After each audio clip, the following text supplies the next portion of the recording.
Assalamualaikum warahmatullahi wabarakatuh. Baik, hari ini kita akan membahas tentang topik kelanjutan yang kemarin kita bahas pada pertemuan sebelumnya, yaitu berkaitan dengan ruang fase dan keadaan mikro.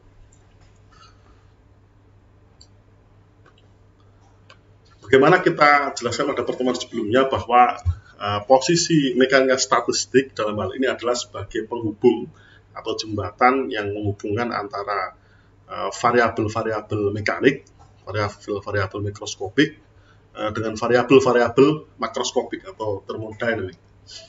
Dalam hal ini kemudian muncul pertanyaan bagaimana mengkonstruksi mekanika statistik ini berdasarkan karakteristik keadaan mikro yang diketahui.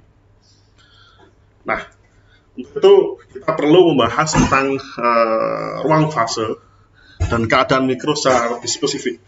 Dalam hal ini kita akan coba menjelaskan untuk sistem yang klasik, di mana di dalam sistem klasik itu mekanika klasik dideskripsikan oleh koordinat posisi dan momentum.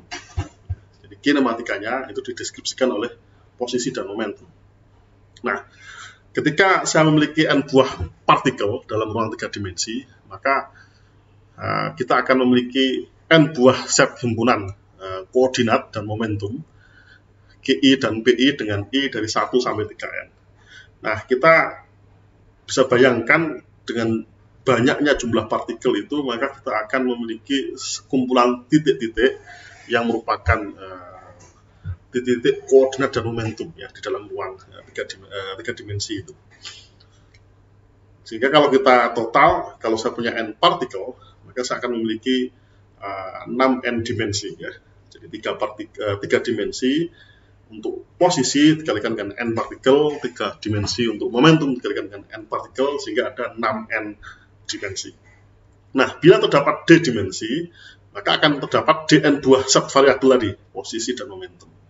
Semakin besar n-nya, jumlah partikelnya, semakin besar set himpunan yang kita peroleh ya, yang kita dapatkan. Nah, set himpunan posisi dan momentum ini dapat dipandang sebagai suatu titik dalam ruang berdimensi 6n yang tadi, yang kemudian kita sebut sebagai ruang fase. Jadi untuk ruang fase, untuk sistem klasik atau mekanika klasik, ruang keadaannya itu didefinisikan oleh ruang fase ini. Ini berbeda dengan mekanika kuantum. Kalau kita di dalam mekanika kuantum, maka ruang keadaannya itu didefinisikan oleh ruang yang kita sebut sebagai ruang Hilbert.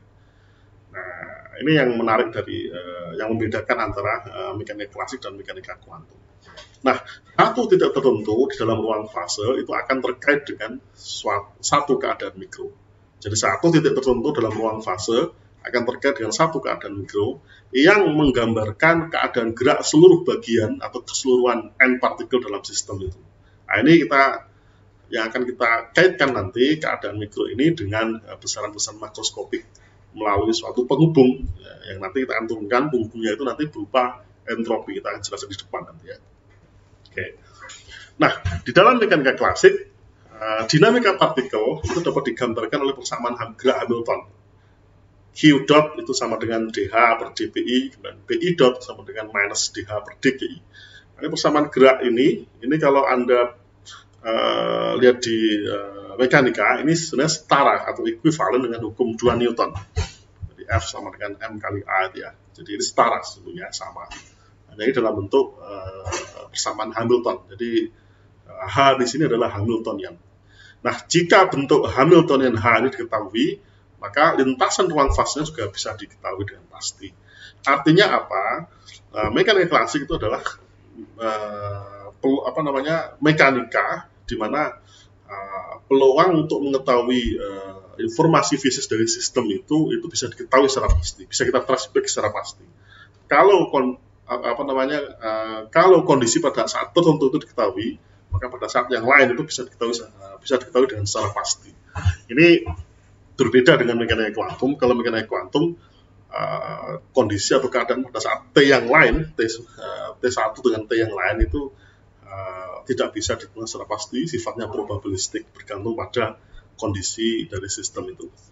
Nah, bentuk Hamiltonian H ini merepresentasikan energi total sistem. Untuk sistem yang terisolasi dengan energi total tetap, maka Hamiltonnya tidak bergantung pada waktu. Ini persamaan Hamiltonnya bisa kita gambarkan dalam persamaan yang semacam ini. Jadi H sebagai fungsi GI dan BI, ini masing-masing merupakan fungsi waktu, itu harus sama dengan E, energi atau konstanta ya. Nah, persamaan ini menggambarkan kumpulan titik pada sebuah permukaan berdimensi 6n-1. Kalau ruang fase itu berdimensi 6n, volume ruang fasenya, dalam volume ruang fase itu yang dibatasi oleh permukaan P itu, maka permukaannya itu adalah dimensinya 6n-1. Jadi biasanya kalau kita menggambarkan sistem koordinat bola ya, 3 dimensi dalam sistem koordinat bola itu ya 3 dimensi ya, maka permukaan bola itu menjadi 2 dimensi. Jadi biasanya dari volume ke permukaan itu turun 1 dimensi.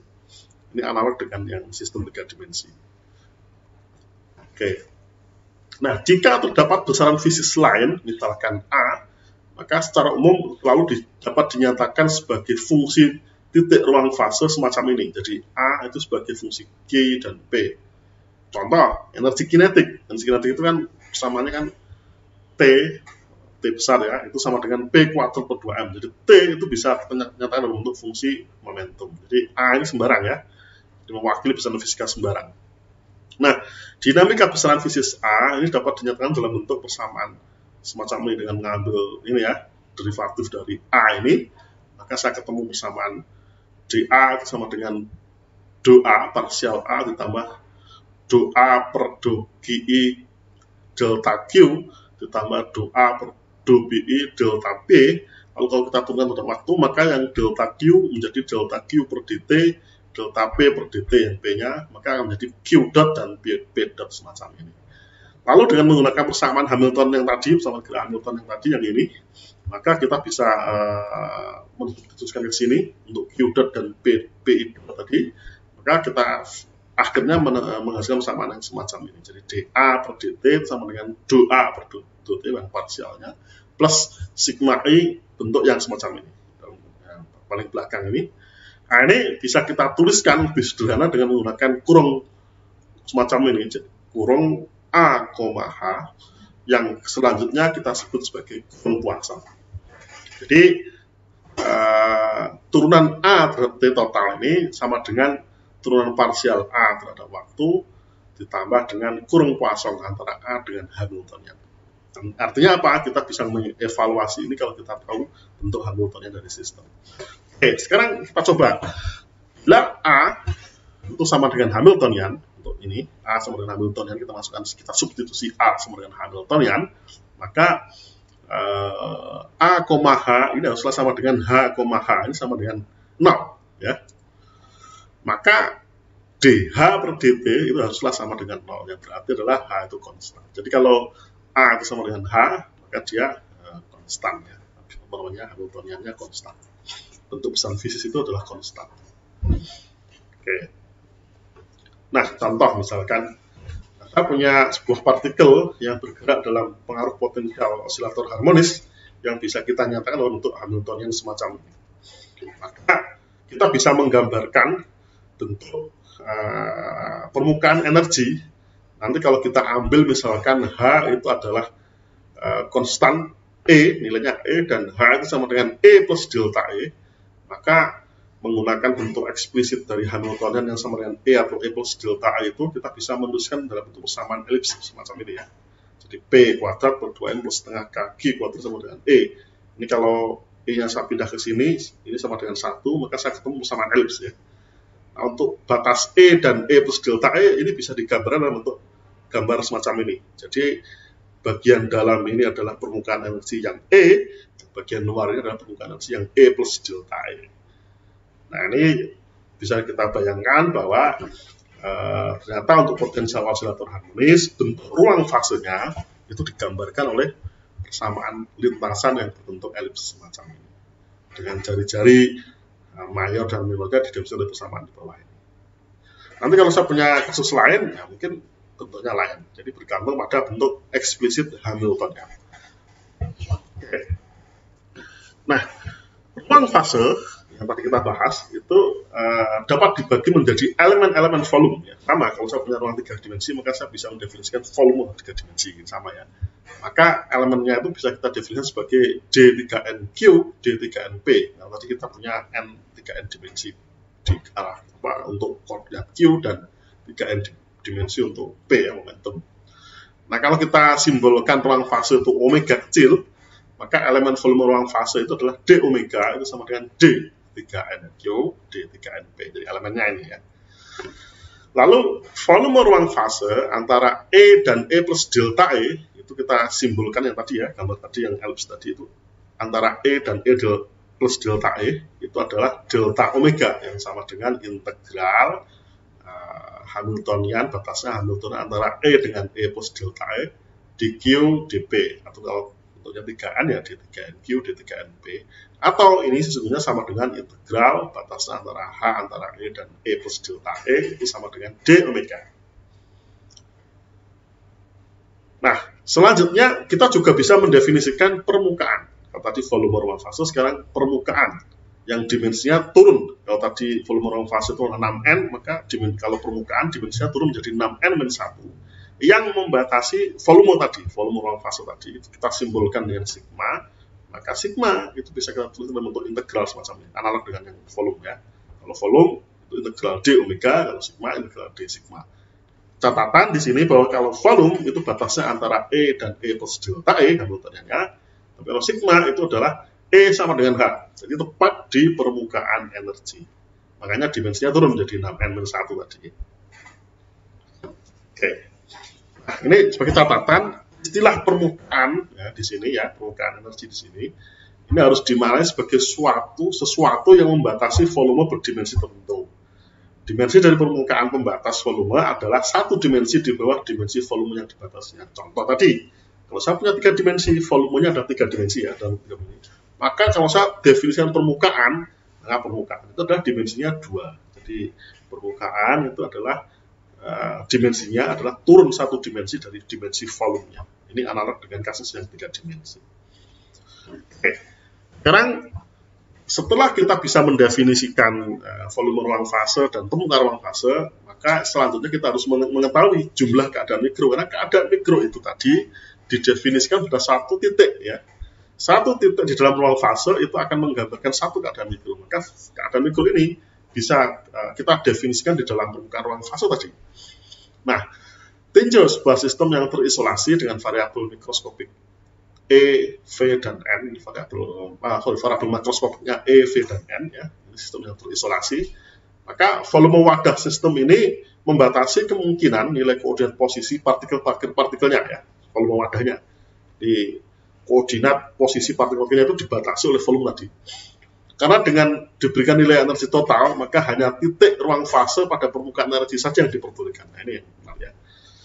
Nah, untuk suatu keadaan makro tertentu, maka akan banyak sekali keadaan mikro yang berbeda di dalam ruang fase tadi. Ya.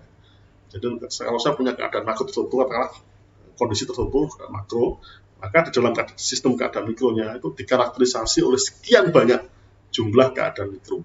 Yang dalam hal ini kita simbolkan dengan omega besar. Kalau volume tadi omega kecil, maka kalau keadaan mikro ini kita simbolkan dengan omega besar.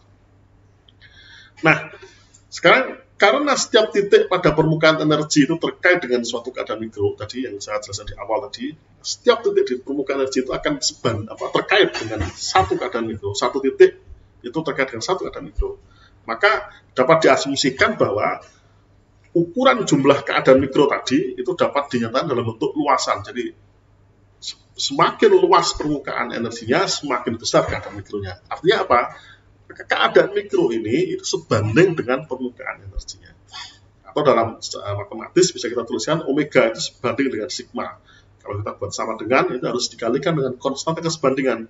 Dalam hal ini saya definisikan per sigma sebagai normalisasi ya. Dengan demikian, kita bisa menghitung omega dengan menggunakan relasi sigma. Ya. Jadi omega ini bisa kita hitung berdasarkan bentuk eksplisit atau nilai dari permukaan energi. Yang mana permukaan energi itu bisa kita hitung berdasarkan integral seluruh elemen permukaannya. Jadi, ketika kita bisa menghitung permukaan energi, maka jumlah keadaan mikro itu bisa kita hitung dengan lebih mudah. Nah, ada masalah sebenarnya ya. Jadi hitungan jumlah keadaan mikro yang memberikan keadaan makro tertentu ini bisa kita lakukan dengan menggunakan permukaan energi. Hanya saja perhitungan ini secara langsung, kalau kita lakukan secara langsung ini akan memberikan permasalahan tersendiri. Salah satunya adalah integrasi yang rumit. Kalau kita langsung lakukan di sini, ini kita akan mendapatkan permasalahan integral yang sangat rumit. Karena melibatkan integral permukaan berdimensi tinggi, kalau kita lihat di sini ya. Maka solusi yang paling sederhana atau yang paling mudah yaitu dengan mengubah integral permukaan ini dalam bentuk integral volume. Karena integral volume itu lebih mudah dihitung dibandingkan integral permukaan. Nah, untuk menghitung integral volume, maka kita perlu untuk mengaitkan integral permukaan dengan integral volume, maka kita perlu mengkaitkan bagaimana korelasi hubungan antara permukaan energi dengan volume ruang fase. Nah, ini yang perlu kita coba. Nah, kemudian muncul, kita bisa menggunakan suatu teorema. Muncul teorema yang kita sebut sebagai teorema Cavalieri. Ini salah satu fundamentalnya di dalam fisika statistik, yaitu perhitungan area permukaan tadi dapat dilakukan dengan menggunakan hasil integral volume. Jadi kalau kita punya volume, kita ingin menghitung integral permukaan, maka itu bisa dihitung dengan menggunakan hasil integral volume. Bagaimana relasinya kita buktikan nanti ya. Oke. Misalkan ya, omega kecil tadi ya, itu adalah volume ruang fase total. Jadi omega sebagai fungsi E, V, dan M tadi, yang dibatasi oleh permukaan energi sigma ya. Jadi volume yang dibatasi oleh permukaan energi sigma. Maka volume totalnya bisa kita hitung dari persamaan ini ya, yang sudah kita jelaskan tadi. Maka untuk nilai delta E yang kecil, jadi kalau saya punya dua permukaan energi E dengan E plus delta E, di mana ketebalan delta E itu kita nyatakan sebagai ketebalan ya, delta E-nya itu ketebalan. Maka volume itu bisa kita tuliskan sebagai perkalian antara luas permukaan dikalikan dengan ketebalannya. Nah, ini adalah basic dari teorema Cavalieri. Jadi volume itu bisa dihitung berdasarkan produk antara permukaan energi dikalikan dengan ketebalannya. Nah, sekarang pertanyaannya adalah bagaimana menyatakan permukaan energi itu dalam bentuk volume. Nah, kita tinjau permukaan energi antara E dengan E plus delta E, dengan delta E itu kecil sekali. Maka selisih volumenya itu bisa kita tulis dalam bentuk sama ini. Delta omega itu sama dengan omega E plus delta E sebagai fungsi E plus delta E minus omega sebagai fungsi E. Ini ketebalannya, volumenya, selisih volumenya ya. Maka kalau delta itu sangat kecil sekali, maka bentuk yang pertama ini bisa kita ekspansikan dalam bentuk ekspansi Taylor. Lalu setelah kita kurangkan dengan omega ini, ketemulah persamaan d omega per dE dikalikan dengan delta E. Nah, bentuk ini ternyata setara dengan teorema Cavalieri. Jadi teorema Cavalieri tadi, volume itu sama dengan permukaan energi dikalikan dengan ketebalannya, delta E. Maka ternyata bentuk yang persamaan yang di atas ini sama dengan yang di bawah ini, sehingga kalau ini adalah sama, maka didapatkan sigma E ini haruslah sama dengan d omega per dE.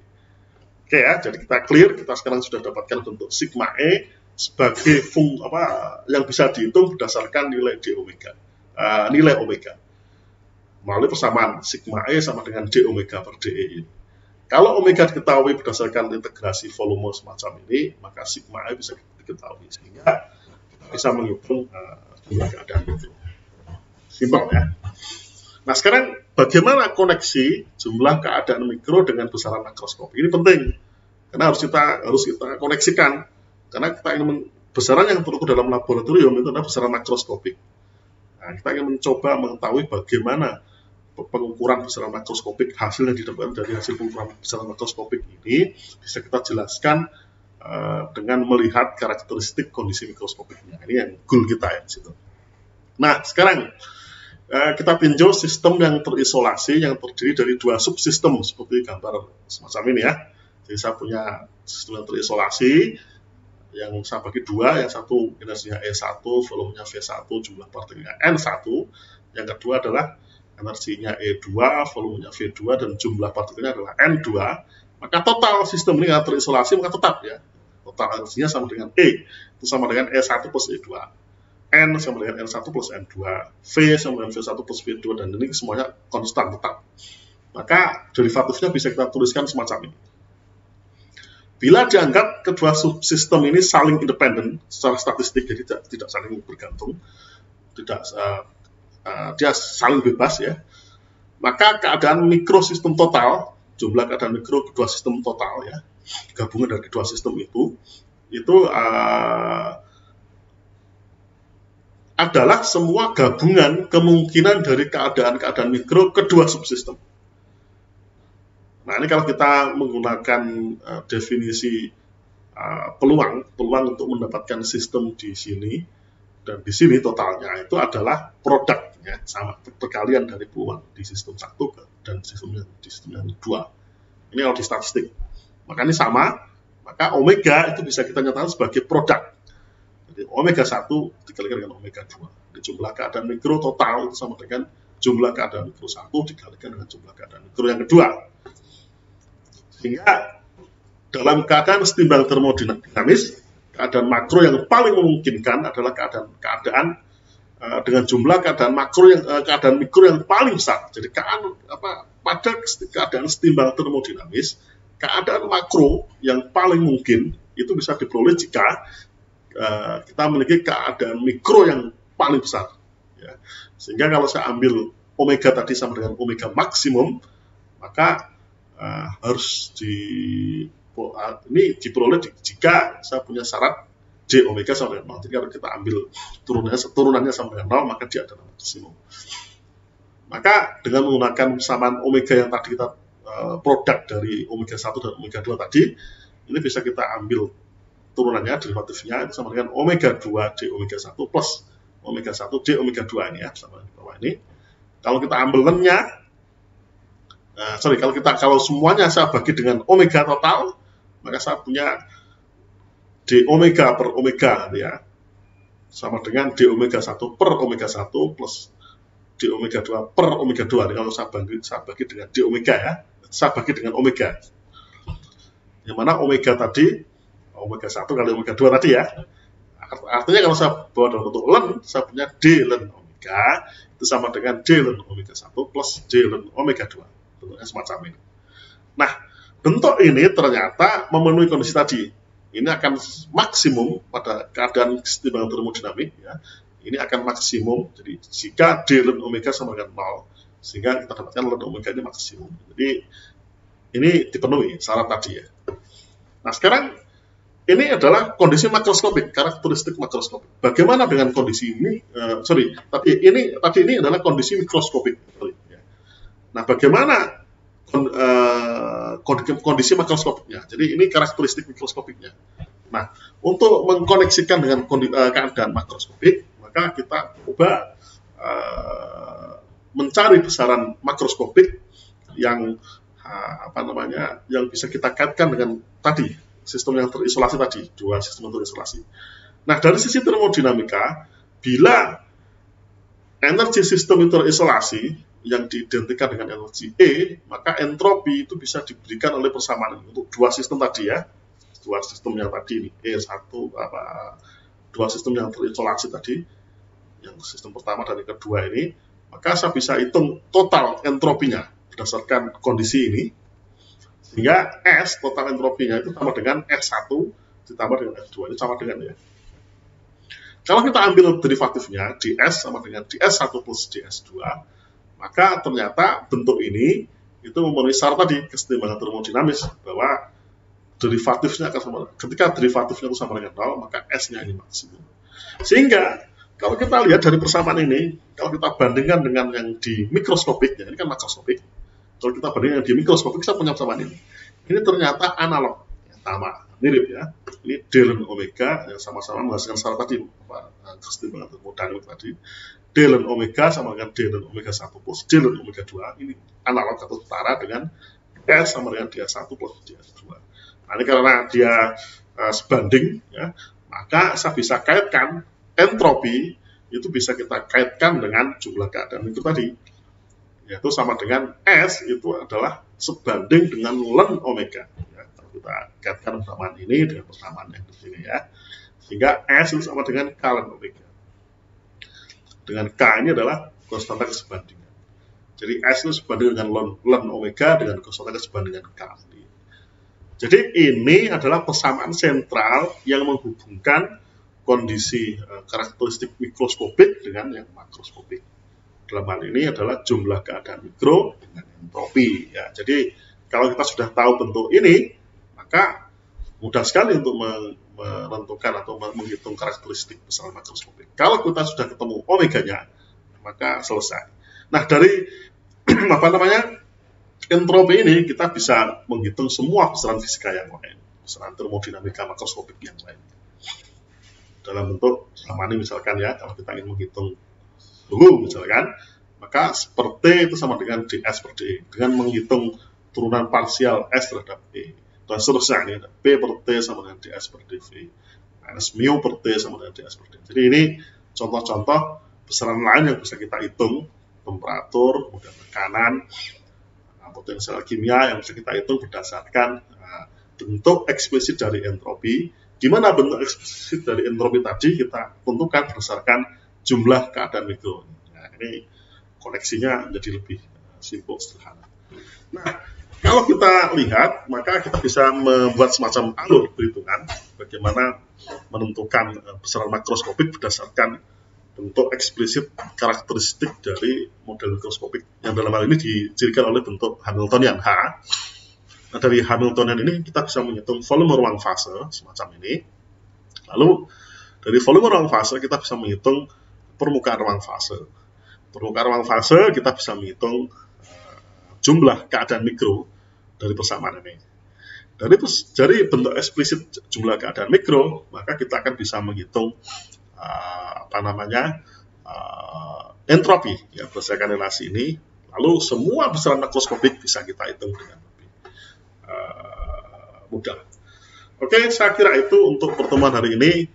Pertemuan selanjutnya kita akan memberikan contoh bagaimana contoh perhitungannya yang melibatkan algoritma semacam ini untuk menghitung-hitung besaran-besaran makroskopik dari sistem mikroskopik yang sudah diberikan bentuk Hamiltoniannya. Mungkin pertemuan minggu depan ya. Tapi sebelum itu mungkin saya akan membahas dulu sebelum masuk ke sana. Saya akan membahas tentang rapat ruang fase dulu sebelum masuk ke contoh-contoh soal. Saya kira itu untuk pertemuan hari ini. Terima kasih. Sampai ketemu lagi di pertemuan yang akan datang. Assalamualaikum warahmatullahi wabarakatuh.